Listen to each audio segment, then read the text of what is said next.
Welcome to the Behavior Code. Today, we're tackling something I think everyone has felt at some point.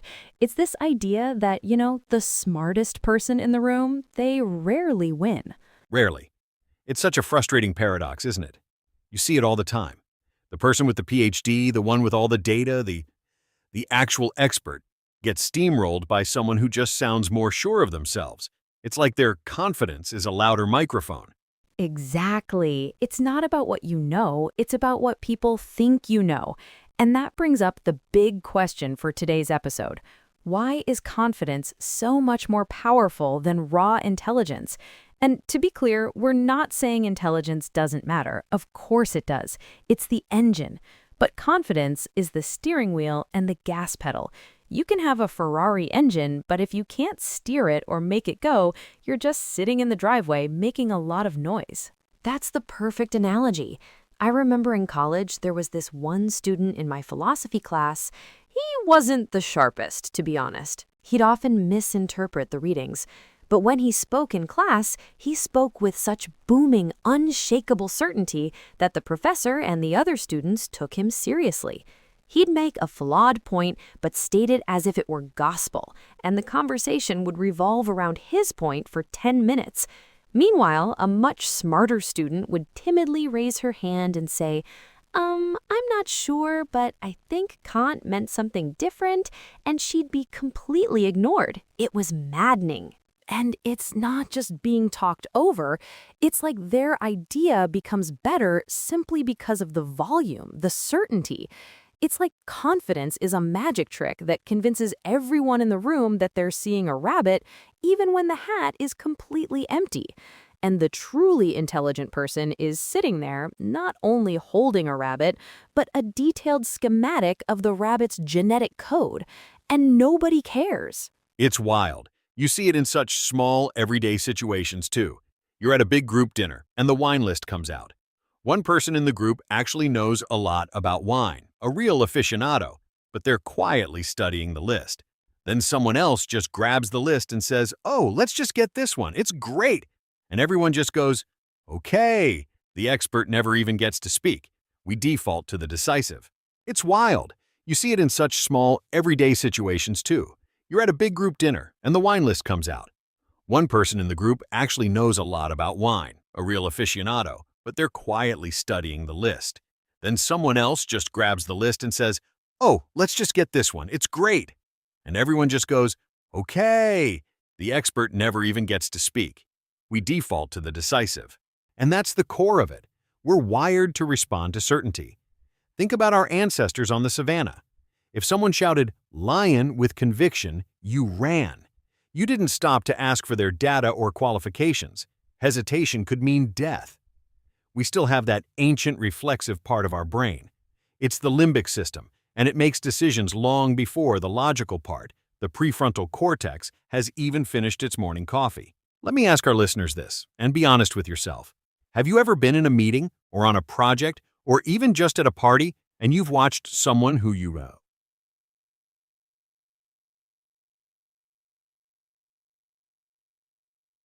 less qualified than you, just soar?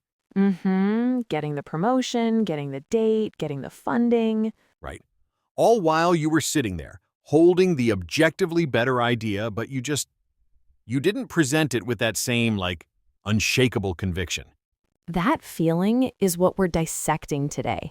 Because it's not a coincidence, it's a feature of human psychology. And understanding it, well, it can change everything. Absolutely. I think a story really helps frame this. A few years back, I was working at a tech company. There were two people on my team. Let's call them Sarah and Alex. So let's make this concrete. We're not just talking about abstract theories. This affects people's careers, their livelihoods, every single day. Okay, Sarah and Alex. Sarah was, without a doubt, a genius. Truly, she had a master's from a top university. She could code circles around anyone. And when you gave her a problem, she would come back with the most elegant, efficient solution you'd ever seen. But she was quiet. I think we all know a Sarah, the brilliant person who just doesn't broadcast it. Totally. In meetings, she'd only speak if she was asked directly. And when she did, she'd use phrases like, well, this is just one idea, but maybe we could, or I'm not totally sure, but I think this might work. She was hedging. She saw all the variables, all the potential downsides. Which is actually a sign of high intelligence, right? The Dunning-Kruger effect. The more you know, the more you realize you don't know. Right. So the meeting about the big bug happens. Sarah starts presenting. She's got slides, data, code snippets, the whole 9 yards. But she starts with, okay, so this is quite complex and I could be wrong, but I think the issue is in the memory allocation. You could feel the air go out of the room. People's eyes started to glaze over. But then there was Alex. Alex was fine at his job, solidly average. He got his work done. But his real skill? It was talking. In those same meetings, Alex would present his ideas, which were often just like surface-level versions of Sarah's. But he'd do it with this incredible flair. Precisely. And I remember one specific project. We had a major bug, a real showstopper. Sarah spent a whole weekend, dug deep into the legacy code, and found the exact root cause. It was a complex, nuanced problem. She prepared this incredibly detailed presentation to explain it. Let me guess. No hedging. So what happened with that bug? I'm on the edge of my seat. 0. He'd stand up, make eye contact with everyone, and say, look, here's what we need to do. This is the solution. It's simple. He used definitive language. He sounded certain, even when he had no right to be. And what happened? Don't leave us hanging. Well, a team lead position opened up. Who do you think management picked? They didn't pick the person who delivered the best results. They picked the person who they perceived as a leader. They picked Alex. Oh, that's so frustratingly common. Sarah's intelligence made her cautious, which was read as uncertainty. Alex's average understanding allowed him to be overly simplistic, which was read as confidence in clarity. And what's worse is that everyone in management probably went home that day thinking they made the logical choice. They'd say, Alex is a real leader. He's decisive. They completely missed that they weren't rewarding competence, they were rewarding a performance. That's the entire game in a nutshell. Perception. His confidence created a reality where he was seen as more competent, even though all the evidence, all the actual work, pointed to Sarah. And this isn't just, a one-off story. This is baked into our DNA. It's the core concept we need to unpack. Our brains are fundamentally lazy. Ha ha ha. Lazy is a good word for it. More accurately, they're designed for efficiency. For thousands of years, we had to make snap judgments to survive. Is that person a threat? Can I trust this person to lead the hunt? You don't have time to run a full background check and review their qualifications. Right. You rely on shortcuts, on heuristics. And the single biggest shortcut for competence is confidence. It's a signal. When someone speaks clearly, stands tall, holds eye contact, and uses decisive language, our primitive brain, the part that's still running the show, says, this person knows what they're doing. They are certain. They are safe to follow. Meanwhile, the person who says, and I think, and looks at the floor, our brain registers that as a lack of conviction. It thinks, this person is unsure. Following them is risky. They might not know where the food is or how to fight the tiger. It's an unconscious evaluation. We're not doing it on purpose. We think we're being logical, that we're assessing the content of their ideas, but we're actually being swayed by the packaging, the delivery. Perception isn't just part of the equation, it is the equation in most social and professional contexts. A study from the University of California, Berkeley, found that people's impressions of others were more influenced by their level of confidence than their actual accuracy. That's a great way to put it. This lazy brain or efficient brain concept is key. Our minds are constantly being bombarded with information, and we have to decide what's important and what's not. It's called cognitive load. A confident person does the work for us.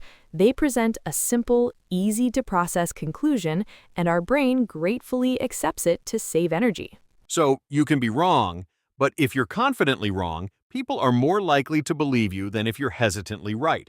That's exactly it. Because certainty feels safe. It resolves cognitive dissonance. We want clear answers, and the confident person provides them, even if those answers are built on nothing. And this plays out everywhere. It's not just in the office. Think about business. The most successful founders aren't always the best engineers. Steve Jobs wasn't writing code for the iPhone, but he could stand on a stage and project a level of absolute, unshakable belief in his product that made millions of people feel they had to have it. Oh, 100%. He sold a vision with total certainty, and investors, employees, customers, they all bought into the man first and the product second. What about dating? It's almost a cliche. Oh, it's the ultimate example. The person who nervously asks, would you maybe want to get a coffee with me sometime if you're not busy, is already fighting an uphill battle. Compare that to the person who walks up, smiles, and says, we should get a drink this week. When are you free? The second one is an assumption of success. It projects that the yes is a foregone conclusion. It's not arrogant necessarily, it's just confident. It makes the other person feel like they're being swept up in something exciting. It signals social value. This person acts like they belong, like they're used to getting positive responses. Our brains are wired to be attracted to that.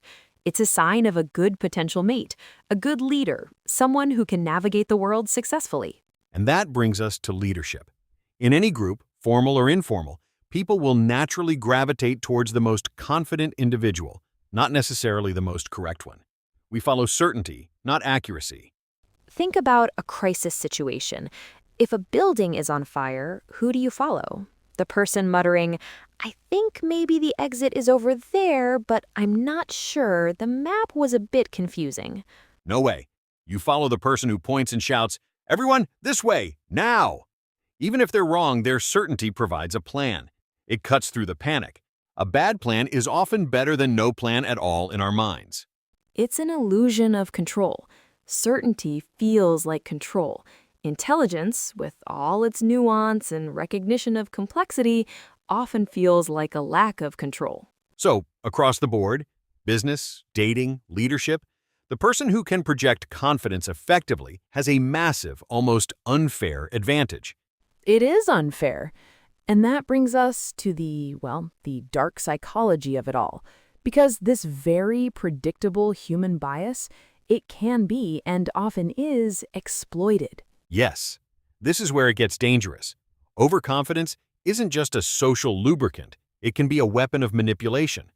People who are naturally overconfident, or who learn to fake it, can control a room. We've all seen it. The person at the conference table who has no idea what they're talking about, but they speak in loud, definitive statements. They interrupt people, they repeat their point over and over until others just give up. It's a dominance display. They're not trying to win the argument with logic. They're trying to win it by exhausting the opposition. Their confidence is a battering ram. And because challenging them requires so much energy, most people just defer. This is the territory of con artists, of fraudulent CEOs, of cult leaders. They don't sell facts, they sell a feeling. The feeling of absolute certainty in an uncertain world. Think of someone like Elizabeth Holmes from Theranos. She didn't have a working product. The science wasn't there. But she had an incredible story, a black turtleneck, and an unblinking, unwavering confidence. She convinced brilliant, experienced people to give her billions of dollars. Because they wanted to believe. People trust confident liars more than they trust hesitant truth-tellers. The lie, when delivered with conviction, is comforting. I have the cure. The truth, delivered with intellectual honesty, is often complex and scary. Well, we have some promising data, but we need more trials, and there are several potential risk factors. Which one do you want to hear? Which one makes you feel better? It's a cognitive vulnerability. The confidence bypasses our critical thinking and goes straight to our emotional centers. And this overconfidence often correlates with narcissistic traits. The lack of self-doubt, the focus on appearance over substance, the willingness to say whatever it takes to win. It's a very effective and very toxic combination. Okay, so let's pull back from the dark side for a minute. Because it's not all manipulation and lies. There's a huge difference between toxic overconfidence and genuine self-assurance. Yes, this is crucial. We need to distinguish between internal and external confidence. Explain that. What's the difference? Internal confidence is the real deal. It's earned. It comes from a foundation of competence. It's the surgeon who has done a procedure 1,000 times. She's not arrogant, she's just sure of her skills because she's put in the work. It's quiet, it's calm. It doesn't need to shout. It's the confidence-competence loop. You try something, you get a little better, your confidence grows, so you try something harder, you get better again. It builds on itself. It's authentic. Exactly. External confidence, on the other hand, is a performance. It's the fake it till you make it approach. It's Alex from your story. It's about projecting the signals of confidence, the body language, the tone of voice, the assertive language, even when the internal feeling of certainty isn't there. Which can feel dishonest. It can feel like you're being an imposter. It can, but here's the crazy thing. Socially, our brains often can't tell the difference. A good performance of confidence can still be more effective than quiet, hidden competence. Because it's still sending those same primitive signals we talked about. This person is in control. This person is a safe bet. Right, and here's where faking it can actually be a valid strategy. Social psychologist Amy Cuddy's work on power posing shows this. If you adopt the posture of a confident person, your own brain chemistry can change. You actually start to feel more confident. So the external can influence the internal. It's a feedback loop. You act confident, people respond to you more positively, which gives you a reason to feel genuinely more confident, which makes the act more natural.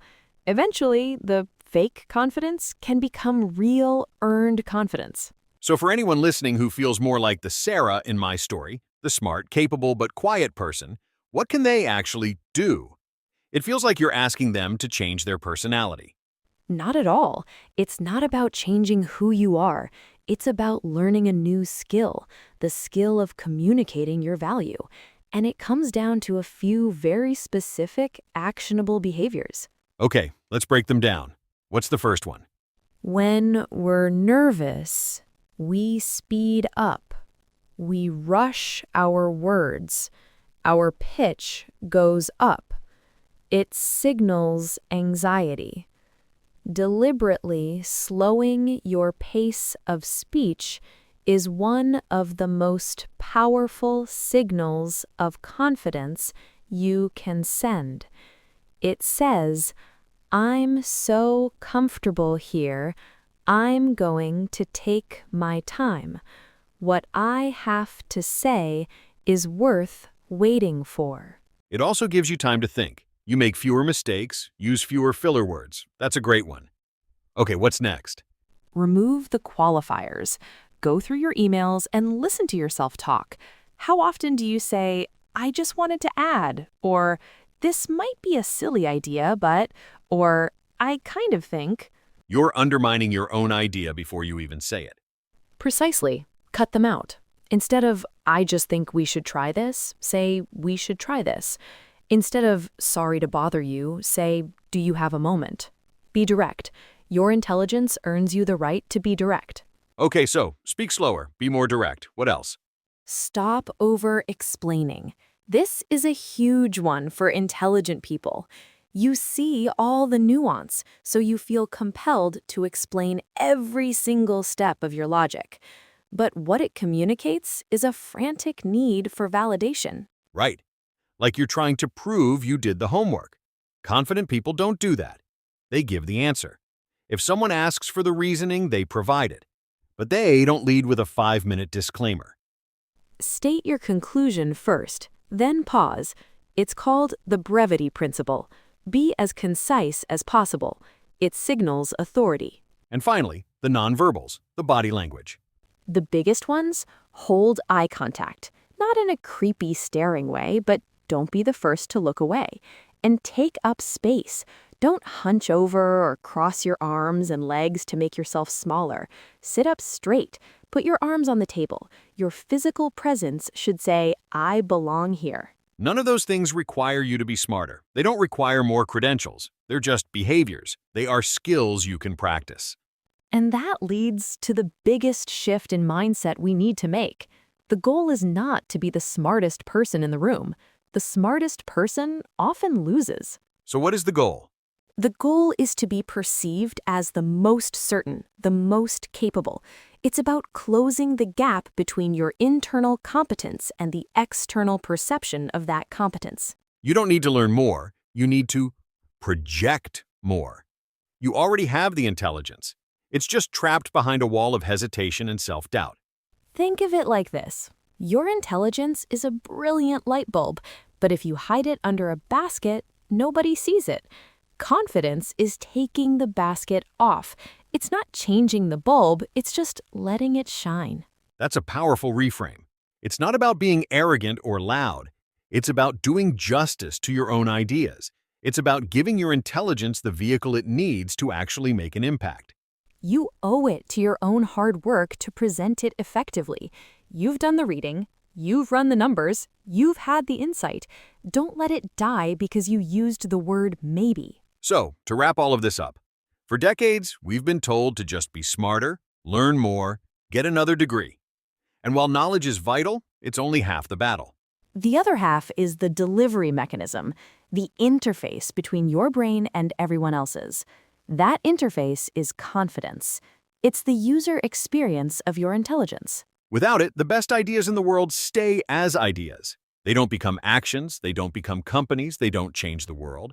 Which brings us to our final thought. Remember this: intelligence makes you capable.